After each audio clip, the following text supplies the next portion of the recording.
where legends are born. To the roar of the stadium, hearts are sworn. With 1,000 island spirit, fierce and bright, Indonesia march forward into the night. Tak perpanjang kontrak bersama FC Copenhagen bukan menjadi alasan bagi seorang Kevin Dix untuk malas-malasan.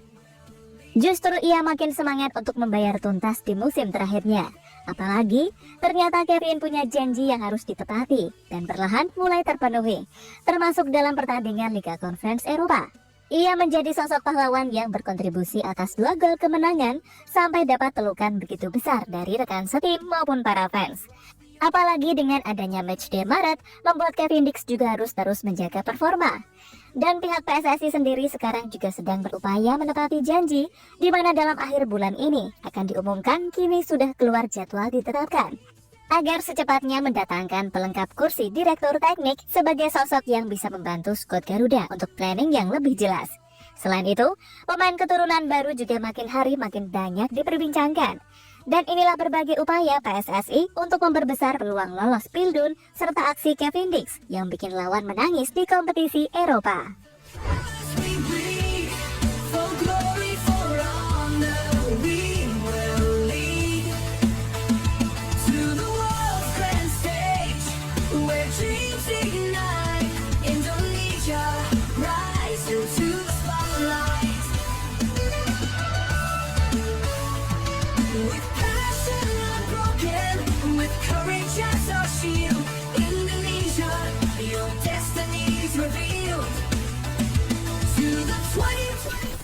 Punya pemain abroad berkualitas di Eropa membuat kita terkadang tak perlu menunggu sampai akhir pekan untuk menyaksikan aksi mereka. Sebab tim para punggawa Garuda juga ikut dalam pentas kompetisi Eropa yang bermain di jadwal luar liga reguler, yang biasanya hanya ada ketika weekend. Dengan demikian, tak hanya bisa dinikmati penggemar tanah air saja, melainkan para pemain juga bisa menambah jam terbang guna meningkatkan performa saat bergabung ke skuad Garuda. Kevin Dix bakar besi dan Matthew Gers menjadi 2 pemain yang berkompetisi bersama klubnya di Europa League dan Conference League. Klub mereka sama-sama harus melewati babak playoff sebelum masuk ke 16 besar.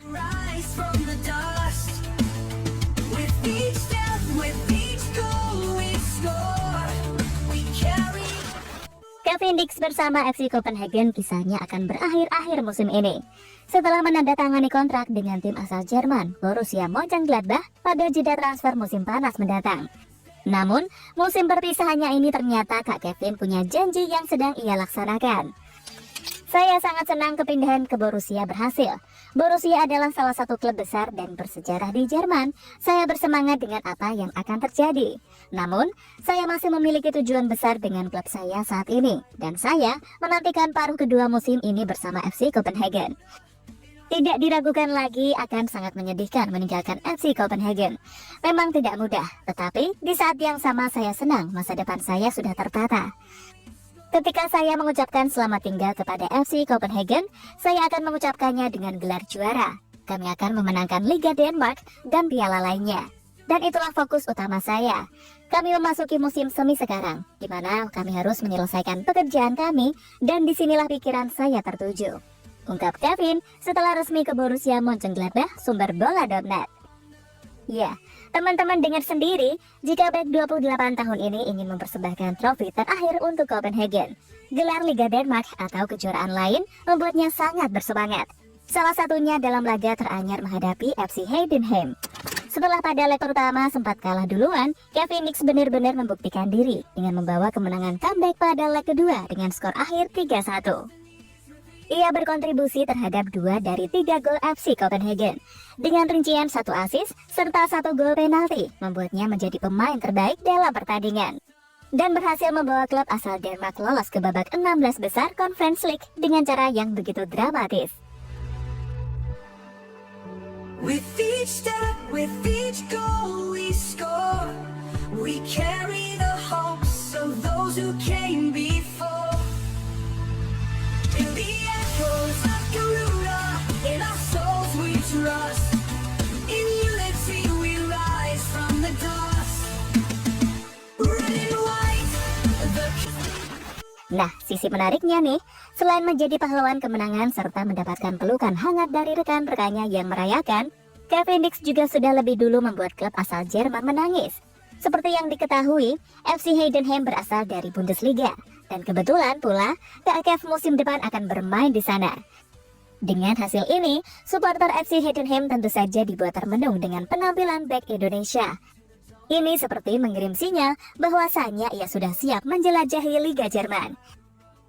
Di sisi lain, kabar dari Masilgers bersama Twente justru kurang perform, di mana setelah pada leg pertama Liga Eropa, FC Twente berhasil menumbangkan Bodo Glimt. Pada leg kedua, klub Mas justru kena comeback dengan skor akhir 5-2. Setelah Mas sempat melakukan gol bunuh diri sehingga harus dilanjutkan ke babak extra time. Dan agregat menjadi 6-4 membuat Twente harus gugur lebih awal. Tapi bagaimanapun hasilnya, dukungan kita kepada Mes jangan sampai pudar cuy. Buat dia kembali nyengir Pepso dan lagi agar performanya kembali. Karena berpengaruh buat timnas juga, ya kan?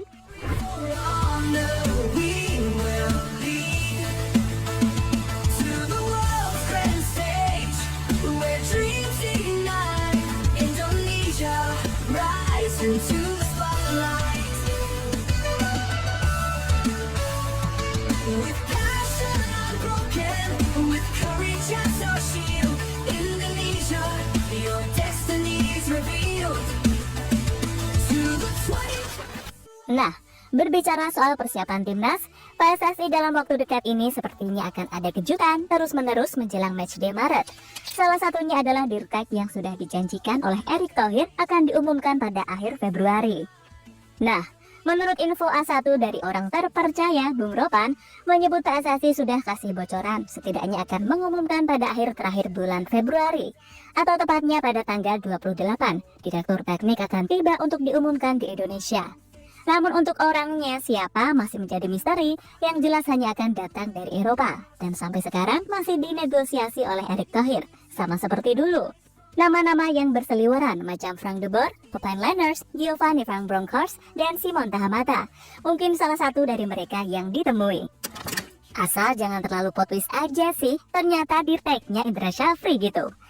Sebab tugas dari posisi ini sangat amat berat untuk membantu tim utama asuhan Patrick Kluivert maupun membantu seluruh tim Indonesia di berbagai kelompok umur, termasuk mengatur bibit-bibit muda di berbagai pelosok Nusantara.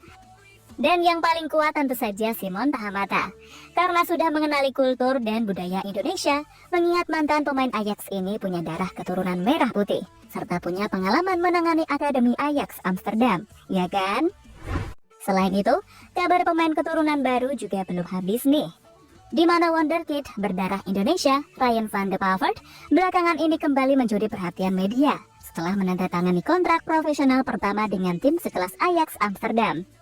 Ryan diketahui punya darah keturunan dari kedua orang tuanya, yang mana sang ayah berasal dari Medan, sementara ibunya berasal dari Yogyakarta dan Surabaya. Pemain 19 tahun ini berposisi sebagai bek kanan, namun mengingat usianya yang masih muda, serta karir yang mulai tertata, tentu saja masuk ke skuad Garuda U23 asuhan Gerald van den Berg adalah jawaban yang tepat. Gerald van den Berg saat ini masih mencari amunisi, karena nggak mungkin hanya meneruskan pakai skuad U22 yang kemarin gagal di AFF. Dan kebetulan banget, Ryan van de Pavert tanda tangan bersama Ajax, sebab Gerald van den Berg kan sebelumnya bekerja di klub yang sama, dan sudah pasti punya kedekatan dengan orang dalam Ajax.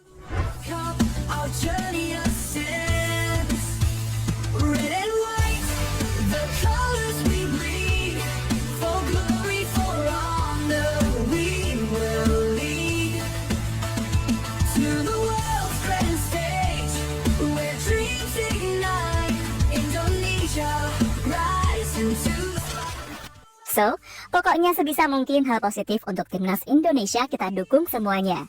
Dari pemain, jajaran pengurus, sampai pemain muda juga kalau positif untuk timnas, kenapa enggak? Makanya, jangan lupa like, komen, dan subscribe cuy!